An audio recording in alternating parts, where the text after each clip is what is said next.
Texas Chainsaw Massacre 2022 is an American slasher film, a sequel to the original 1974 film, and the ninth overall installment in the franchise. Picking up nearly 50 years after the events of the original massacre, this story focuses on the serial killer Leatherface targeting a group of teens. Who else? The film was released on February 18th, 2022 to a mostly negative response from fans and critics. I watched it last night, and I have to say, I didn't think it was overly terrible.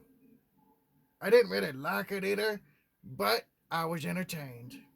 And that's the most important thing to say about any form of entertainment.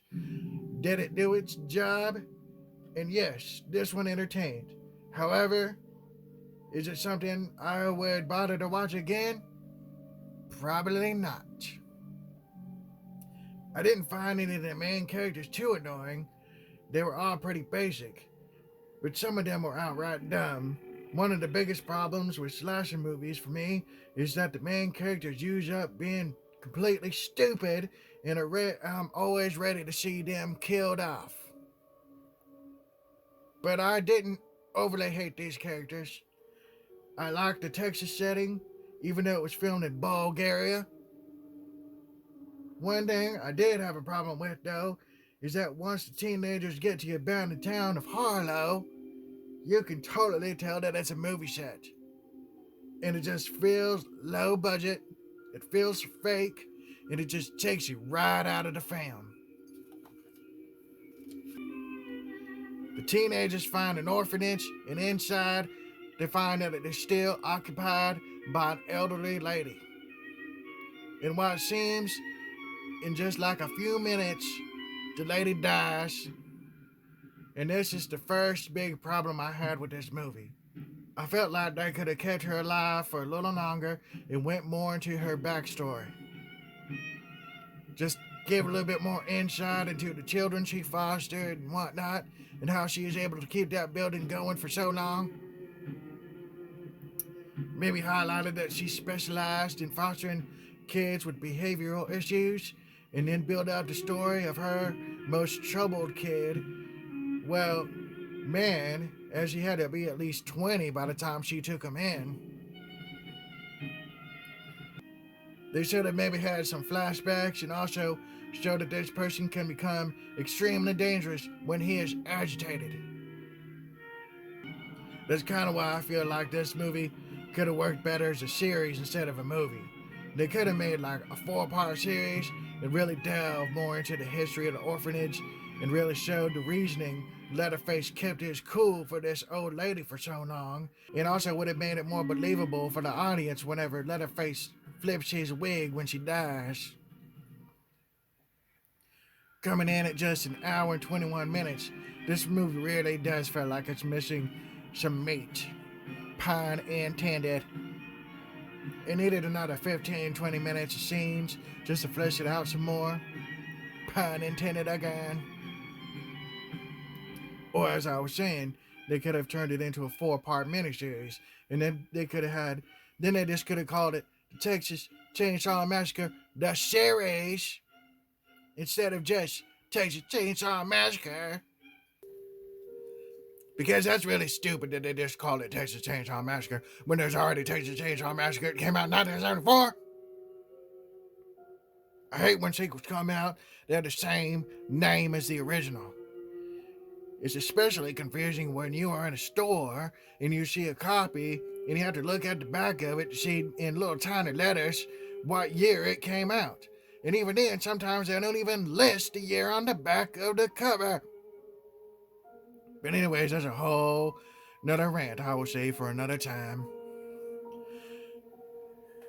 So back to the movie. So with Leatherface, I always felt like he was a little slow, mentally off. Of course, and didn't quite buy that he would be smart enough to know how to hide a chainsaw on a wall for future use. I felt like that was just lazy writing. It would have been more believable to me how he just walked into that mechanic shop and found a new working chainsaw in there that was gassed up and immediately ready for him to use. I just don't buy that he hit a chainsaw on the wall with the assumption that he might use it again in the next 50 years. Plus, if he had a short fuse, I felt like he would have got mad and broke into that wall to get that chainsaw way before the events of this film. And so another thing I didn't buy was the Sally Hardesty character. It's stated that she's been looking for Leatherface for 50 years, but never found him. I feel like with all the blood and evidence that was left over from the first film, the authorities would have had a good lead on him, plus with his mental issues, they would have been able to track him down. I feel.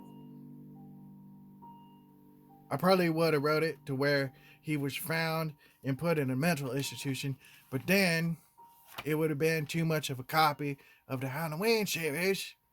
But they didn't skip out on ripping off Halloween series on nearly everything else, so why not rip it off there too?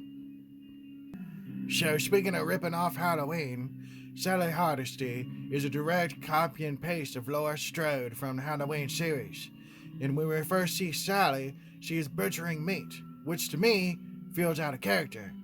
If she is so tormented from her past encounter with the Leatherfaces, I feel like she would have purposely avoided anything that could trigger those memories.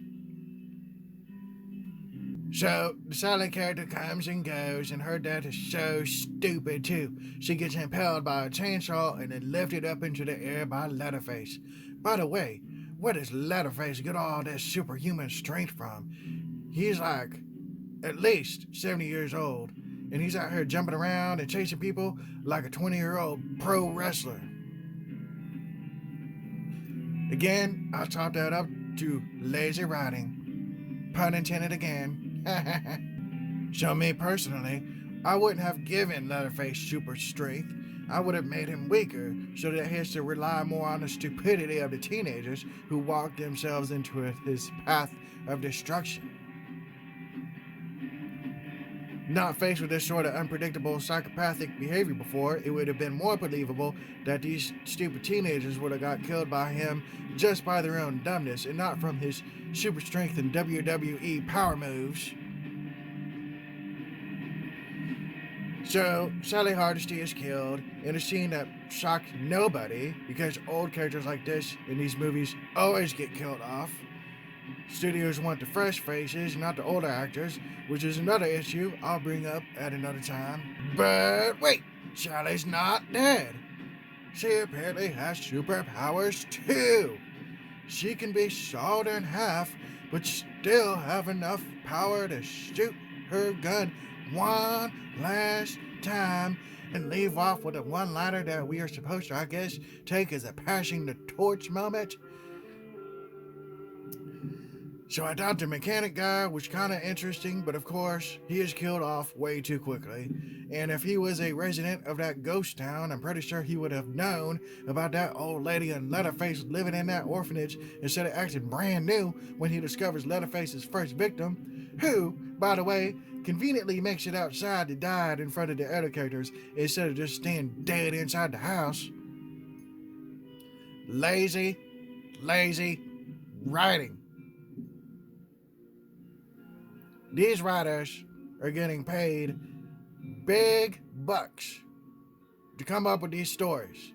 And they're spending hours and hours and hours.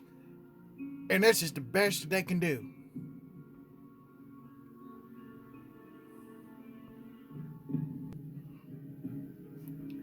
So, after the demise of Sally, she had plenty of opportunities to shoot Leatherface too, by the way. But instead of shooting him dead on, she decides to ask him questions. Now, being the tough character is what the movie wants us to believe she is, I would think that she was a shoot first and ask questions later type of woman. But no, she was a ask questions and then shoot when incapacitated person.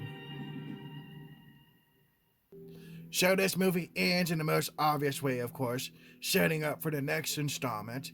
We see Leatherface walking back to his old home with, of course, no police presence in sight. So overall, despite its flaws, I did find it entertaining. Better writing could have bumped up the score for me, but overall, I didn't hit the fast forward button at all, which is good for me. I will give this a 6 out of 10. Hobbie out. Bye.